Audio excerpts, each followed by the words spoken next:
Just days ago, my administration successfully brokered a historic ceasefire to stop the escalating violence between India and Pakistan.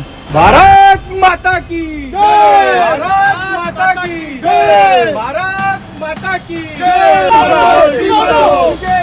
मुर्दाबाद मुर्दाबाद मुर्दाबाद। Sophia Qureshi अगर इस्लाम को मानती ना तो कहीं गुरका पहन के बच्चा देने वाली मशीन बनी रहती। दोस्तों, पहले से ही विदेशी मीडिया में यह खबर चल रही थी कि राफेल को नुकसान पहुंचा और उसको लेकर सवाल पूछे जा रहे थे, लेकिन इन सब के बीच अब एक खबर और निकल कर आई है। वो खबर मैं आपको दिखाने जा रहा हूं। दावा किया जा रहा है कि 6 देश भारत के खिलाफ खड़े हुए थे। ये कौन से 6 देश हैं जिनको लेकर दावा किया जा रहा है, किसने ये दावा किया है, ये तमाम खबरें आपको दिखाऊंगा। इसके साथ साथ आपको दिखाऊंगा कि जब साफ तौर पर कह दिया गया है कि किसी ने भी भारत और पाकिस्तान के बीच चल रहे तनाव को लेकर मध्यस्थता नहीं की, सीज फायर किसी के कहने पर नहीं हुआ, लेकिन डोनाल्ड ट्रंप जो नरेंद्र मोदी साहब के बहुत खासम खास दोस्त हैं, वो मानने का नाम नहीं ले रहे हैं। वो एक बार फिर से बयान दे रहे हैं कि उन्हीं की वजह से ये सीज फायर हुआ, ये मध्यस्थता हुई है। इसको लेकर भी एक सवाल खड़ा हो गया है कि आखिरकार ट्रंप से क्या नरेंद्र मोदी साहब ने बात की, क्या उनसे कहा कि ये बार बार आप बयान क्यों दे रहे हैं, हमारे देश की संप्रभुता को लेकर ये बड़ा एक सवाल है, क्यों आप खड़े कर रहे हैं सवाल? नहीं, लेकिन अपने ही देश के नागरिकों के जो सवाल पूछ रहे हैं उनको लेकर भारतीय जनता पार्टी के नेता अलग अलग तरह की बातें करते नजर आते हैं। इसके आगे आपको भी दिखाऊंगा कि कैसे विजय शाह जो मध्य प्रदेश सरकार में मंत्री हैं, उन्होंने पहले कर्नल सोफिया कुरैशी के खिलाफ बयान दिया, उसके बाद विवाद खड़ा हुआ, विवाद के बाद उनको अपनी बहन बताने लगे। लेकिन एक मंत्री के बयान का क्या असर हुआ है वो आज आपको दिखाने जा रहा हूं, क्योंकि गंदगी उगलने वाले अब सड़क पर उतर आए। सोफिया कुरैशी के बारे में कितनी लीचड़पने की बातें कही जा रही हैं वो आज आपको दिखाऊंगा, और इसी के साथ साथ दिखाऊंगा एक ऐसी ही सोफिया कुरैशी और उठ खड़ी हुई है। नमस्कार, मैं हूं प्रज्वल गौतम और आप देख रहे हैं the live TV. The live TV, सच सबसे आगे। शुरुआत इसी खबर के साथ, ऑपरेशन सिंदूर। ये टीओआई टाइम्स ऑफ इंडिया है, टाइम्स ऑफ इंडिया हमारे देश का अखबार है टीओआई। उन्होंने कहा ऑपरेशन सिंदूर एज इंडिया हिट पाकिस्तान। जैसे ही पाकिस्तान को भारत ने पीटा, यानी कि ताबड़तोड़ हमले किए, जिस तरह से उसे बर्बाद कर दिया, उसके बाद 6 नेशन फायर्ड साइबर मिसाइल। इसके बाद दावा किया गया कि 6 देशों ने साइबर मिसाइल दागी हैं। मतलब साइबर मिसाइल का मतलब आप समझते ही हैं किस तरह की साइबर सिक्योरिटी को लेकर तमाम सवाल उठ रहे थे। अब दीपक शर्मा है, वरिष्ठ पत्रकार, उन्होंने एक सवाल उठाया। मोदी सरकार को अपनी विदेश नीति पर नए सिरे से विचार करना चाहिए। हमारे कई मित्र देश भारत पाक मामले में चुप रहे और करीब 6 देशों ने भारत की खुली मुखालफत की। टाइम्स ऑफ इंडिया के मुताबिक चीन ने कई देशों के जरिए भारत पर जबरदस्त साइबर अटैक करवाए, जिसमें बांग्लादेश, मलेशिया भी प्रमुख हैं। अब इस पर सोचना होगा आपको। बात यह नहीं है कि आप विदेश जाते हैं, कौन आपके पैर छू रहा है, कौन आपके गले लग रहा है, कौन आपके लिए कुर्सी खींच रहा है, यह महत्वपूर्ण नहीं है। महत्वपूर्ण यह होता है कि हमारे देश के खिलाफ जब ऐसा मौका और हो तो ऐसे मौके पर हमारे देश के साथ खड़े हों। और चलो साथ भी खड़े ना हो तो हमारे प्रतिद्वंदी के खिलाफ साथ भी खड़े नहीं होना चाहिए। लेकिन वहां क्या हो रहा, पाकिस्तान के साथ खड़े हुए लोगों ने, देशों ने दिखा दिया वो उनके साथ खड़े हैं। चीन ने तो खुल्लम खुल्ला कह दिया हम साथ खड़े हैं। लेकिन अब ये खबर अपने आप में चौंका देने वाली है कि जैसे ही पाकिस्तान पर भारत ने अटैक किया था, रिटेलिएट किया था, यानी कि मुंहतोड़ जवाब दिया, उसके बाद 6 देशों ने साइबर मिसाइल दागी थी। ये अपने आप में एक बहुत बड़ी खबर है, और खबर ये अगर किसी विदेशी मीडिया ने छापी थी बात अलग थी। टाइम्स ऑफ इंडिया की ये खबर अपने आप में बताती है कि विदेश नीति में कितना झोल देखने को मिला। वो बात अलग है कि जय जयकार करने वाले जय जयकार करने से बाज नहीं आते। अब आइए, बात तो ये भी नहीं आ रहे हैं, इनको भी सुन लीजिए फिर से। In 3 weeks. Just days ago, my administration successfully brokered a historic ceasefire to stop the escalating violence between India and Pakistan. And I used trade to a large extent to do it. I said, fellas, come on, let's make a deal. Let's do some trade. अब देखिए, फिर से मुकेश कुमार कहते हैं ये केवल संयोग नहीं हो सकता कि भारत सरकार के खंडन के बावजूद ट्रंप ने दोहराया कि उन्होंने ट्रेड की धमकी और लालच देकर युद्ध विराम करवाया। क्या भारत सरकार ट्रंप को संदेश भेजेगी कि झूठ ना बोले? बार बार यही बात क्यों कही जा रही है? हमारा देश खंडन कर रहा है कि ऐसा कुछ नहीं हुआ, और ऐसा नहीं है कि हम अपने देश की बात नहीं मानेंगे, हम अपने प्रधानमंत्री की बात नहीं मानेंगे, हम अपने सेना की। हम बिल्कुल कहते नहीं कराया ट्रंप ने। लेकिन सवाल ये उठता है कि कल तक आप ट्रंप की से गलबैयां हो रही थी, गले मिलो कार्यक्रम चल रहा था, हमारे देश की मीडिया चीख चीख कर बता रही थी कि ये होता है विश्व गुरु। अगर यही है तो क्यों मुंहतोड़ जवाब नहीं दिया जा रहा है कि क्यों बार बार आप कह रहे हैं कि भारत किसी लालच में आने वाला देश नहीं, अपनी संप्रभुता से किसी भी तरह का समझौता, किसी भी तरह के व्यापार की वजह से नहीं करेगा। यह बात क्यों देश की सरकार की तरफ से ट्रंप को नहीं पहुंचाई जा रही है? यह एक बड़ा मौजूद सवाल है। लेकिन मौजूद सवाल वही है कि अगर पूछ लिया जाए तो दिक्कत हो जाती है।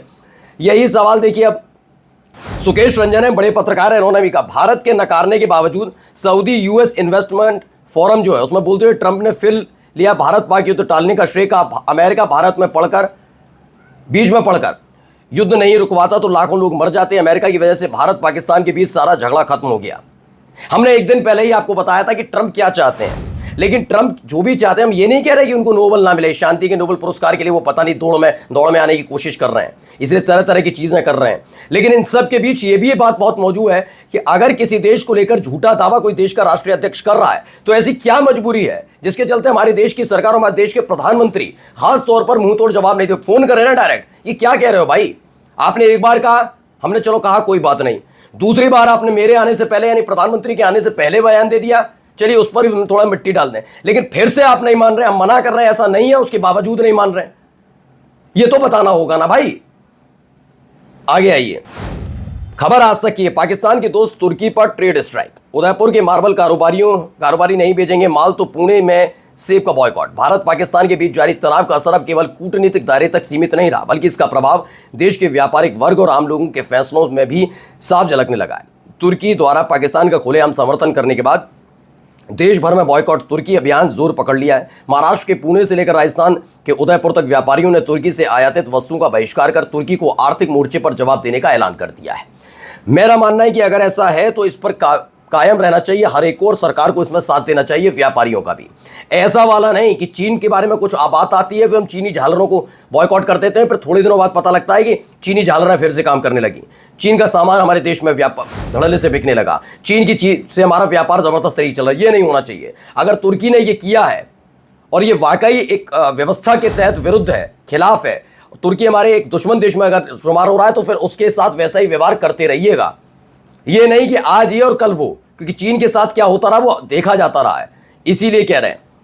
अब आइए विजय शाह जो मध्य प्रदेश में मंत्री हैं उनको देखिए, उनके घर के भारत माता की जय, भारत माता की जय, भारत माता की जय, विजय शाह मुर्दाबाद, मुर्दाबाद मुर्दाबाद, विजय शाह मुर्दाबाद, मुर्दाबाद मुर्दाबाद, विजय शाह। तो विजय शाह के खिलाफ अब नारेबाजी हो रही है। ब्रजेश राजपूत उन्होंने खबर लिखी, एमपी के मंत्री विजय शाह के कर्नल सोफिया कुरैशी पर दिए बयान पर कांग्रेस के कार्यकर्ताओं ने इनके बंगले पर कालिक पोती और धरना देकर नारेबाजी की है।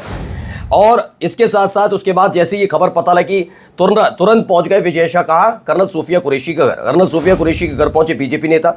एमपी के मंत्री विजय शाह के विवादित बयान के बाद डैमेज कंट्रोल की कोशिश, बताया देश की बेटी। लगातार जिस तरह के बयान निकल कर आ रहे थे और उस पर माफी मांग ली, उसके बाद पहले कहते हैं कुछ और, फिर कहते हैं नहीं मेरी बहन से बढ़कर है, ये तमाम सब देख रहा था कितनी बहन से बढ़कर है, कितना मानते हैं आपके विचारों को, आपने सबके सामने परोस दिया था। ये छिपने वाला नहीं है और तब भी मैंने कहा था ये रुकने वाला नहीं है। जैसे ही सब कुछ सामान्य होगा उसके बाद देखिए इन्हीं के खिलाफ बोला जाएगा। ये सोफिया कुरैशी, जितने मुस्लिम महिलाएं हैं, पुरुष हैं, इनके खिलाफ बोला जाएगा। और देखिए इसकी शुरुआत कर दी ना, आप अपने विचारों को कितने दिन अपने मन में अंदर बांध कर बैठेंगे। मैं ये इसलिए कह रहा हूं क्योंकि देखिए इस आदमी लड़के का बयान सुनिएगा, घिन आने लगेगी आपको। सुनिए क्या कहता है। सोफिया कुरैशी अगर इस्लाम को मानती ना तो कहीं गुरका पहन के बच्चा देने वाली मशीन बनी रहती। बताइए कितना गंदा और घिनौना बयान। यही बात मैं कह रहा था ना, सोचना चाहिए किसी भी व्यक्ति को बयान देना, वो संवैधानिक पद पर बैठा तो उसे सोचना चाहिए कि उसके बयान का कितना असर होगा। अब देखिए कितना घिनौना बयान ये आदमी देता हुआ नजर आता है। ये लड़का कौन है, क्या है, ये बिहार का है बताया जा रहा है। ये वसीम अकरम त्यागी ने कहा, जो भी लिखा है उसने मुसलमान कर्नल हो या साइंटिस्ट, उसके लिए राय बिल्कुल भी आसान नहीं है। भाषा से जाहिल बिहार का लग रहा है। बिहार पुलिस से अनुरोध है कि इस जमूरे को तुरंत गिरफ्तार कर जेल में डालें, ये दावा किया जा रहा है। अब आइए एक और बच्ची को देख लीजिए। ये बच्ची हैं रायबरेली की तैयब कयूम, उन्होंने सीबीएसई में 12वीं में हासिल किए 97% अंक। तो एक और कर्नल सोफिया कुरैशी तैयार है। आप कितनी ही गंदगी उगलते रहिए, नफरत फैलाते रहिए, कोई फर्क पड़ने वाला नहीं है। ये एक एक तस्वीर बताती है कि आने वाले दिनों में ये नफरत फैलाने वालों का मुंह काला ही होगा। अब विनोद कापड़ी बड़े पत्रकार हैं, उन्होंने एक ट्वीट किया। पहले तो महाराष्ट्र ये इसमें जिसमें शाहरुख खान दिख रहे हैं, आमिर खान दिख रहे हैं, रणवीर सिंह दिख रहे हैं, दीपिका पादुकोण, बहुत सारे हैं, जिसमें आपको आलिया भी दिखेंगी और आलिया कपूर हैं और बहुत सारे, प्रियंका चोपड़ा, सब कुछ है। अब इसमें महाराष्ट्र पुलिस की तरफ से इसे किया गया, ऐसा दावा किया गया। विनोद कापड़ी ने पूछा, hello Maharashtra police, is this you trolling actors seriously? जिसमें ये बताया गया है, देखिए पढ़े, इफ ये लिखा है it's safe now, dear celebrities, it's safe now, you can crawl back to Instagram, no risk of upsetting your international fan base. देखिए, ये तरह का बयान क्या वाकई महाराष्ट्र पुलिस की तरफ से किया गया है? क्या ये वाकई है? और अगर है तो ट्रोलर और इनमें फर्क क्या रह जाएगा? भारत समाचार की खबर है, बस ये देखिए, खबर ये है बहराइच गाजी मेला से जुड़ी हुई। आपको तो पता ही है, नेजा मेला है और फिर बहराइच का गाजी मेला है, इन सब पर रोक लगाकर माहौल बन रहा था। मैं आज आएगा कोर्ट का ऐतिहासिक फैसला, प्रशासन ने कसा शिकंजा, पीएसी भी तैनात है। देखते हैं क्या फैसला आता है कोर्ट से। लेकिन फिलहाल इतिहास के पन्ने पलटने वाले इतने तो समझ गए होंगे कि वर्तमान में अपने आप को मजबूत रखना और होना दोनों जरूरी है। नमस्कार। द लाइव टीवी, सच सबसे आगे।